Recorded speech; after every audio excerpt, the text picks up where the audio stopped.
I think about the challenges that you all face as shop owners and operations on a daily basis of vehicles coming in.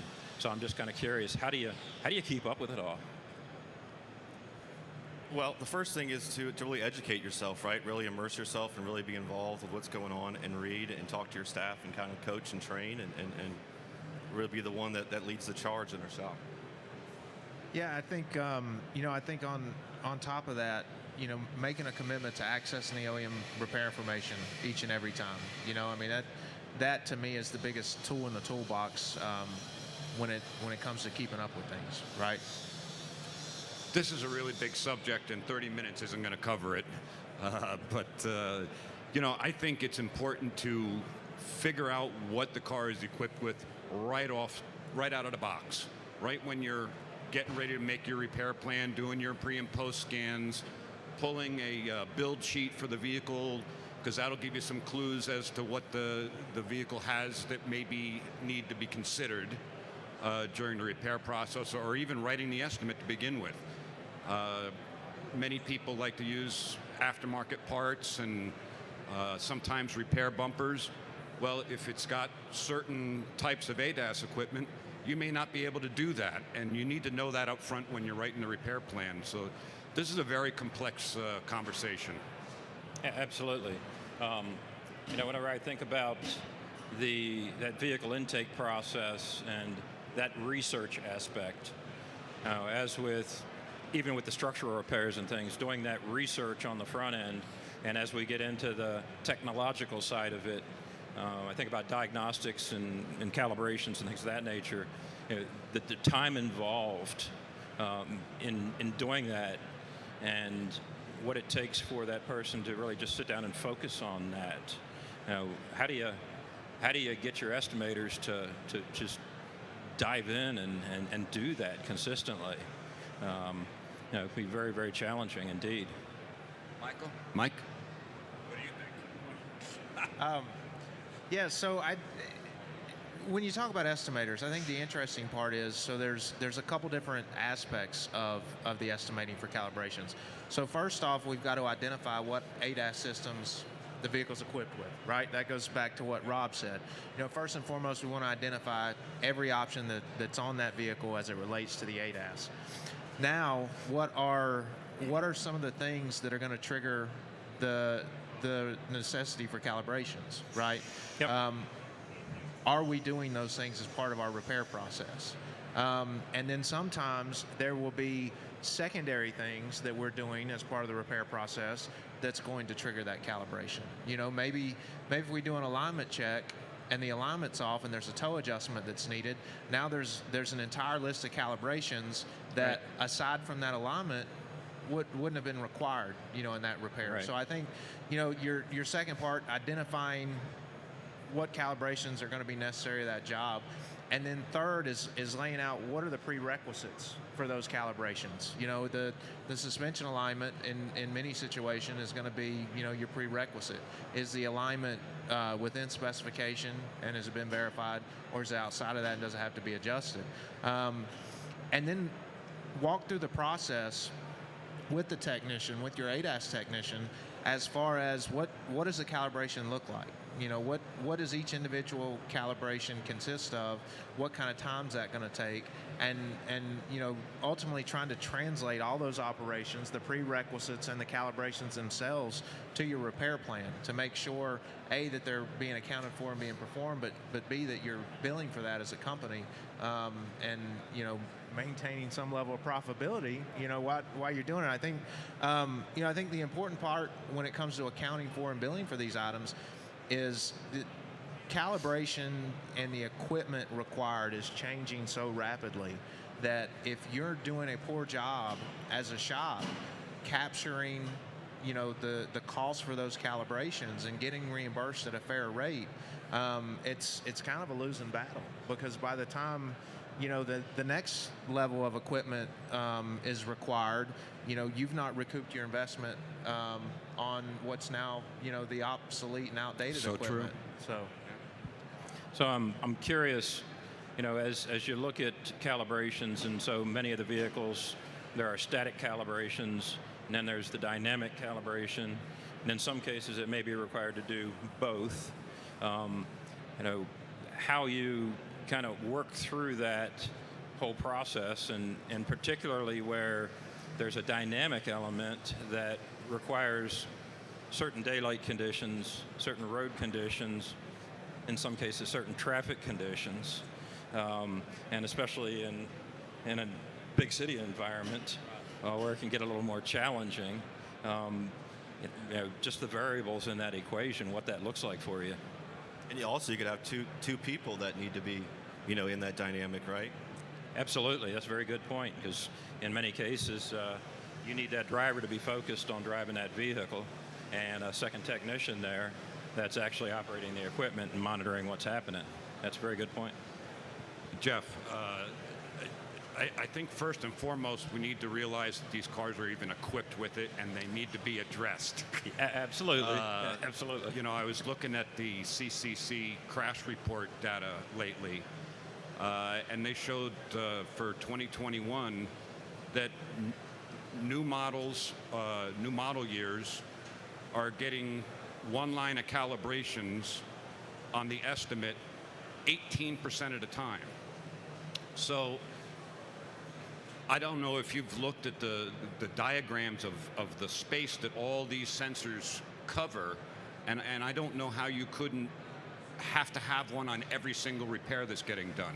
Even if it's just a scratch in the door, you still got to have to take off the mirror. If you got 360, yep, you're going to have to redo the 360.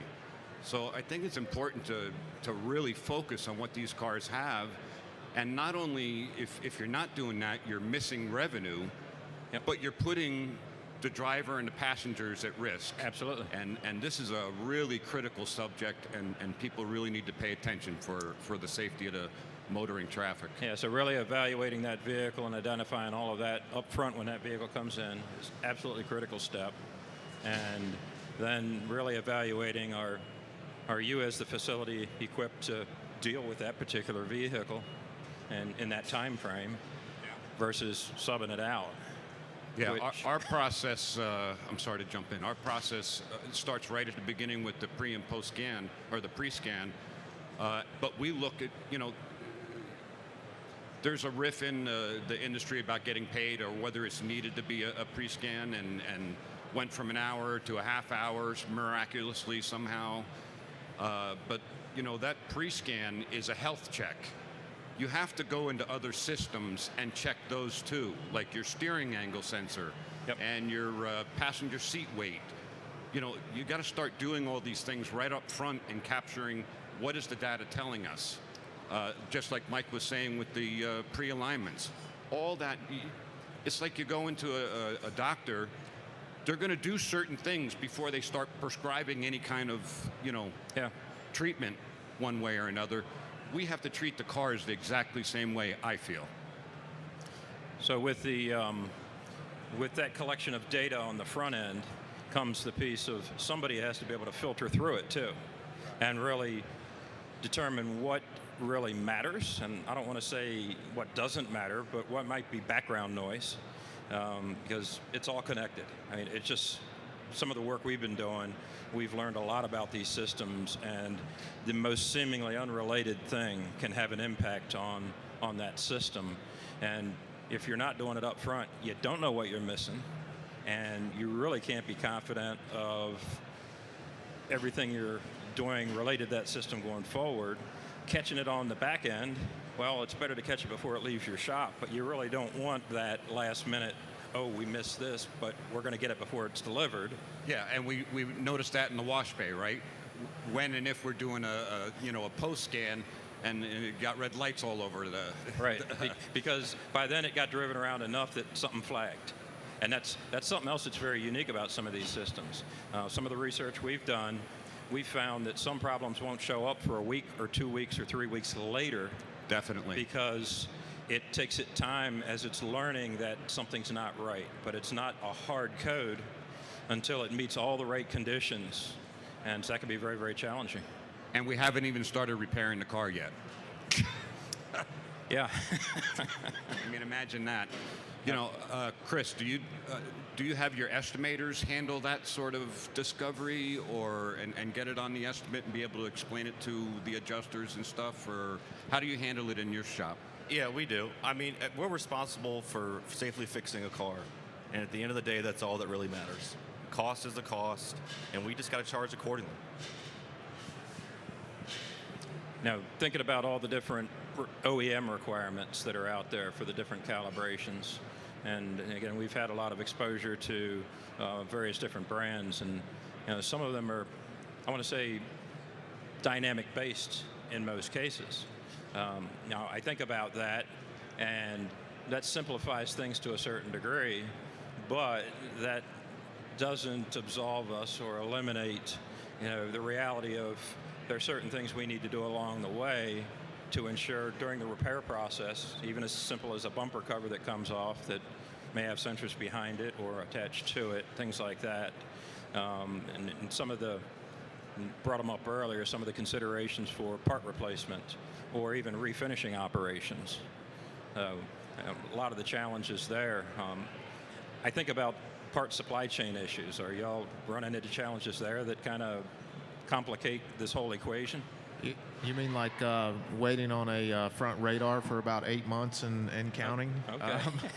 Yeah, so, yeah, I mean, I think probably the most important thing right now, not only when it comes to calibrations, but also the things that relate to supply chain issues, is 100% disassembly, right? As an industry, I feel like the majority of shops in the industry do a really poor job of that.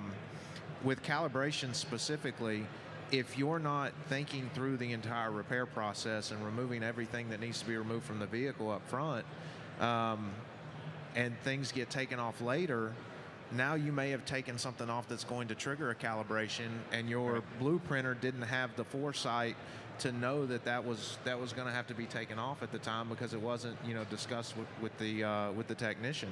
So I think it's really having a process in place that you standardize and you follow, right? Identify the systems, perform the 100% disassembly, research, which calibrations are now going to be required. I just think that in large part shops don't standardize their processes, and so this vehicle doesn't get treated like the next vehicle or the next 5 vehicles, and so that's how things get missed. And I think part of that standardized procedure that I talk about is identifying who in your market can perform those calibrations if you can't. Because one of the things that we found, and I know you guys have seen it, and we've talked about it on this stage years past, dealers many times are not performing those calibrations pursuant to the outline procedures, whether it be lack of training, right, lack of equipment, lack of space. So I think the other thing we need to look at as an industry when we're estimating for these calibrations, having a way to document it with a third-party vendor, right? And whether that's them take photos, them do the print screens of the calibration within the scan tool. I mean, there are several things that we can do on our end for verification, because ultimately, if we as a shop choose to take it to a dealer and the dealer doesn't perform the calibration right, and now that fails somewhere down the line, we're still responsible for that. So I think, just as an industry, I think there's a real lack of awareness as to where the level is amongst the dealerships when it comes to ability to properly calibrate ADAS systems. So it's interesting with the calibrations, and again, some of the work we've been doing, we have taken vehicles and very purposefully placed some of the sensors out of calibration, and carefully taken the vehicles out and see how they perform. And in so many cases, we would not see any unusual behavior for extended periods of time, but then it would be just a random something. It would just, the automatic emergency braking would come on and there's nothing. And, just odd things. So you just don't know. And again, here's a situation where it wasn't flagging a code immediately. After an extended drive time, in many cases they would, but it could be quite some time before they did, and that scares me a little bit to think that somehow the car gets released from the shop, and then somebody has an unusual event out on the road, and they're relying on that system maybe more than they should. I have a brand new 2023 Hyundai Santa Cruz, and I'm learning its behavior, and I'm very cautious with any of this, but that's kind of fun for me to experiment with. But then as you learn that behavior, then do you get too complacent, where the customer really does rely on it more than they should. And in my mind, we need to be 100% sure of that vehicle when it leaves our facilities, so that there's no question. You brought up the documentation piece. The old adage of, if it's not documented, you didn't do it. Can you over-document it? I don't know. I don't think so. And I think you bring up a good point, because part of the verification process, right?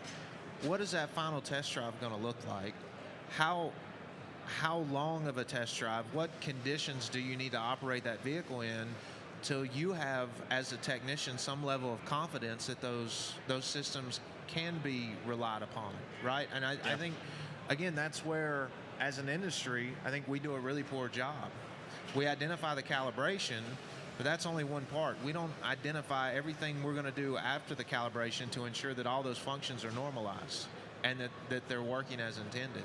And again, it takes a tremendous amount of time to do it properly, and this is not something where we're talking about a 15 or 20-minute test drive. Especially, I've got the luxury when it comes to this stuff of living in a rural area, so we've got plenty of open road and stuff, but you go to not so much. Right, you go to Denver, and I mean, he doesn't, Right. a couple miles is going to take a tremendous amount of time for you. So I think that's something that, as estimators and managers, we need to be cognizant of those things. And then it's, what employees are qualified to do it. I mean, this is not something that you can have your detailer take it for the test drive so you can just say that we took it for a test drive. It needs to be somebody knowledgeable about the systems and what they're looking to prove is right or wrong. Right. And, along with the calibrations, I think first comes the initializations. So, like, when you have, you check your steering angle sensor at the end during your post scan, that needs to be at 0 in order to get to the next step, which might be an alignment or a road test or whatever the case may be. So we're not only looking at calibrations, we're looking at the initializations that need to be done after you've disconnected the battery and put it back on. And these are all line items that need to go on the repair plan for money, because we're paying people to do them. And it's, incredible equipment. The other thing is, finding somebody's needs for calibration is not that simple. If you look at a Toyota or a Lexus with ICS, you can't look at the car and see if it has it. You have to, and it's not clear on the build sheet either. If you're using a factory scanner, it will come up in your health check that it has it. And if you take a bumper off, there'll be a sticker in there that says it has it. But other than that, how are you going to know? And what if somebody's already repaired the bumper or put a new bumper on it, didn't put the sticker back in it, and you're using an aftermarket scanner that doesn't tell you it's got it? And, I make a big deal out of it because that initiates braking through that system. And so it needs to be 100%. It's not just, distance sensors and radars anymore. I think it's important that you take from that, like, that it's not a one-size-fits-all, right? So, every situation, every car, every case is different. You need to look at it individually on each one. Yeah, many of the OE procedures are extremely detailed in all of the prerequisite requirements. Others are perhaps vague and lacking. To say the least. Trying to be kind here. So I think about that test drive and testing the systems, and this goes back to when airbags first came along and the customer came in, are you sure my airbags are going to work? And I say, well, we've evaluated the system, we've run all the diagnostics, we put all the new parts on, everything's the way it should be. The only way I really know for sure is if you hand me the keys, sign this waiver, which is no good, and I'm going to go run it into the dumpster and set off the airbags. But that's the only way I really know. And automatic emergency braking kind of falls into that same bucket where, as I get out and drive my vehicle or some of the vehicles that we have in our possession as iCar or even other vehicles, I'm always a little hesitant with, okay, how quick do I run up on somebody and trust that that's going to work? Where they are very good in what they do, they're still not 100% perfect. And there's some consistency issues depending on weather and so many other different things. We'll have to take all that into consideration as well. Yeah.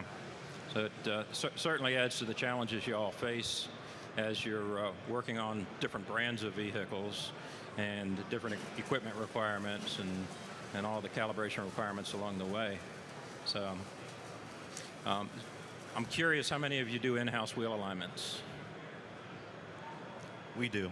Yeah, we do as well. I don't do wheel alignments. We'll do a pre-alignment check. If it needs an alignment, it's going to go to the dealer because we're just going to send it to them and let them do a bunch of the calibrations at the same time. Okay, gotcha. Thinking about, so I always think about vehicles that come in with structural repairs and things of that nature, and where there's been some sort of damage into a reinforcement or front frame rail, rear frame rail. Or I'm curious if you all have seen any unusual situations in vehicles you've dealt with, and I'm not looking for a particular brand, but any unique circumstances. I don't know necessarily unique, but I think something that the industry again misses a lot of the time. We made a commitment to do a pre-alignment check on every vehicle that comes through the facility probably about 2.5 years ago. Right now, they fell at about a 66 to 68% rate on any given month. Right, and so you start to think about, energy transfer in a collision situation. You start to think about all the ADAS systems and how many of those ADAS systems are built and designed around the fact that the alignment's within specification, right? And so if in our shop we're able to identify 66 to 68% of vehicles that are involved in an accident now have an alignment that's out of specification, I think, that's a larger problem. And if we're not checking the alignment on, I would probably venture to say 15% of the vehicles that are involved in a collision right now are having alignment checks done. It would be interesting to understand. I've always wished that I had an alignment report from the day before the accident. Right. And only one time in my career did I ever have a customer bring in the maintenance log where literally a week before they had an alignment done. Yeah. And I promised them, I said, it'll be right back where it was before the accident. But I think the relevance of the alignment is even greater now because of the ADAS systems, absolutely. Right? Exactly.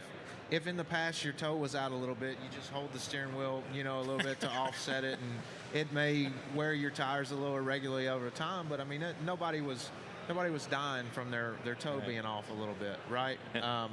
Now with the ADAS systems, if it's impacted and you've got something that's out, that ADAS system's not going to function correctly. And so we've got people either not calibrating or they're calibrating against a vehicle that's not within the intended specification, which to me is almost just as bad as not even calibrating. I'd be curious out of those numbers, what the tire wear patterns, that technician in me that really, the instant I see an alignment that's off, I'm looking at tires, and usually I'm looking at tires before I look at the alignment, anticipating, okay, what's this thing going to look like on numbers? Kind of curious, if there's a correlation there and to me it becomes, okay, how long's this vehicle been like this? Or usually that'll show up in tire wear if it's an extended issue, versus, okay, if they're good, clean, even tire wear and the alignment numbers are off, that's a shorter term issue there.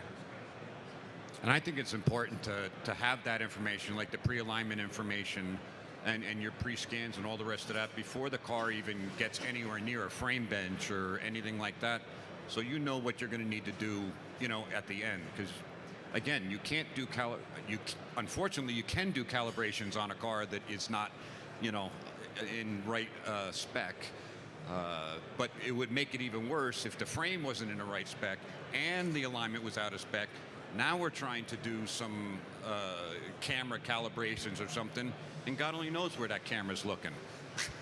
Yeah, that's the foundation and up. That's the way I think about vehicle repairs. Is the structure's the foundation, and all the other parts that bolt on. That foundation's going to set where they're going to be in respect to each other, and ultimately impact that alignment. Again, it's all connected, and it's really critical that we as an industry are addressing the vehicles properly, and that you all are afforded what you need to repair those vehicles properly. Well, I know that you have some classes either in the works or available. I have my guy getting ready to sign up for one of them right now. Maybe you could talk about those real quick. So we do have a whole series of ADAS related courses. Many of them are online courses.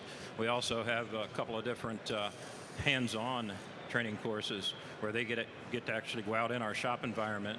And one of the courses is a multi-day event where we have 4 different brands of vehicles, and that one focuses around static calibrations and getting familiar with doing a variety of different static calibrations and understanding what can go wrong. And you'll actually, on many of the scan tools, be able to see that live data, that you can then see what's the influence of moving the sensor a little bit, or what's the influence of moving the target a little bit, and really give them a good understanding of how critical everything that they do is and the impacts that it has. Now, we also have a different one that focuses around 4 Ford vehicles that, of course, they're all dynamic except for the calibration mats.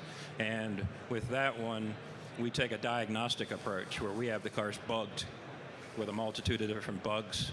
That was a lot of fun to put together and do. So that takes them into that diagnostic world, because not every calibration passes. And at that point, it's no longer a calibration, it's a diagnostic. So calibration is one thing, and if it takes, hallelujah. If it doesn't take, you got to put that thinking cap on and really try to figure out, okay, why didn't it take? Is it something I did wrong with my setup? Is there something wrong with the vehicle, the sensor? Kind of work through that. So very good. Closing comments? Isn't there an information feature on the RTS for calibrations? There is. RTS has put together a tremendous amount of information resources on their website. And so whether it's calibration requirements lookups or part sectioning, and things of that nature. If you're ever looking for service information, we're not at liberty to give you the service information, but we can help you find it if it's out there. And we have a team that's dedicated to that. Me as an internal staff member, sometimes I ask RTS as well. It's one of those things, doggone it, I'm sitting here, I'm digging through this OEM service information and not finding it. I get in touch with them and they say, hey, you have to look here, because they put that dynamic cruise control under the engine drivetrain components. It's not under the electronic equipment features or something like that, so it can be all over the place. RTS is really a great resource. There's a lot of really good information on there. Very good. Well, we're right about time here. It's been a pleasure speaking with you, gentlemen. Really, again, thanks for joining us here. Thanks for the invite. It's always good to hang with these guys and talk about the important things we got going on. And so I hope everybody has an amazing show. All right. Thank you all very much. Thanks, everyone.